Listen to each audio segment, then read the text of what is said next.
உங்களோட monthly medicines with 20% discount and free டெலிவரியோட வாங்கணும்னா உடனே சக்தி ஃபார்ம் ஆப்பை டவுன்லோட் பண்ணுங்கள்.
அண்மை செய்தியை பார்த்து கொண்டிருக்கிறோம்.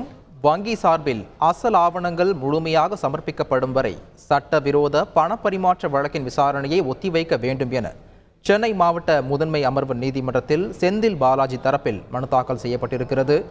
இது பற்றிய கூடுதல் விவரங்களோடு இணைகிறார் எமது செய்தியாளர் சுரேஷ்.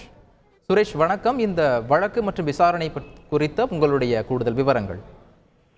வணக்கம். அமலாக்கத்துறை பதிவு செய்த வழக்கில் தன்னை விடுவிக்க வேண்டும் என்று முன்னாள் அமைச்சர் செந்தில் பாலாஜி தாக்கல் செய்த மனு மீதான உத்தரவை சென்னை முதன்மை அமர்வு நீதிமன்றம் தேதி குறிப்பிடாமல் தள்ளி வைத்திருந்த நிலையில் வங்கி ஆவணங்களை வழங்கி அதன் அடிப்படையில் வாதங்களை முன்வைக்க அனுமதிக்க வேண்டும் என்று செந்தில் பாலாஜி தரப்பில் ஒரு மனு தாக்கல் செய்யப்பட்டது.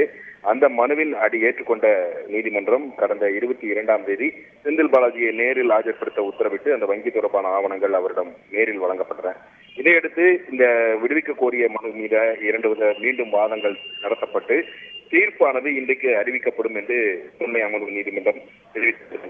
இந்த நிலையில் வங்கி தாக்கல் செய்த சில ஆவணங்களில் 2 ஆவணங்கள் நகல் எடுக்கப்பட்டவை என்றும் நீதிமன்ற உத்தரவுப்படி அசல் ஆவணங்களை தனக்கு வழங்க வேண்டும் என்று உத்தரவிட கேட்டும் அதுவரைக்கும் இந்த அமலாக்கத்துறை தாக்கல் செய்திருக்கக்கூடிய இந்த வழக்கின் விசாரணையை தள்ளி வைக்க வேண்டும் என்றும் செந்தில் பாலாஜி தரப்பில் மீண்டும் ஒரு மனுவானது தாக்கல் செய்யப்பட்டிருக்கிறது. இந்த மனுவை விசாரித்த நீதிபதி அல்லி அமலாக்கத்துறை இந்த மனுவுக்கு பதிலளிக்க வேண்டும் என்று உத்தரவிட்டு விசாரணையை ஜூன் 4ஆம் தேதிக்கு தள்ளி வைத்திருக்கிறார். இதனால் வழக்கிலிருந்து விடுவிக்க கோரி செந்தில் பாலாஜி தாக்கல் செய்த மனு மீதான உத்தரவு இன்றைக்கு பிறப்பிக்கப்படவில்லை என்று குறிப்பிடத்தக்கது. விவரங்களை வழங்கியதற்கு நன்றி சுரேஷ். உங்களோட monthly medicines with 20% discount and free டெலிவரியோட வாங்கணும்னா உடனே சக்தி ஃபார்ம் ஆப்பை டவுன்லோட் பண்ணுங்கள்.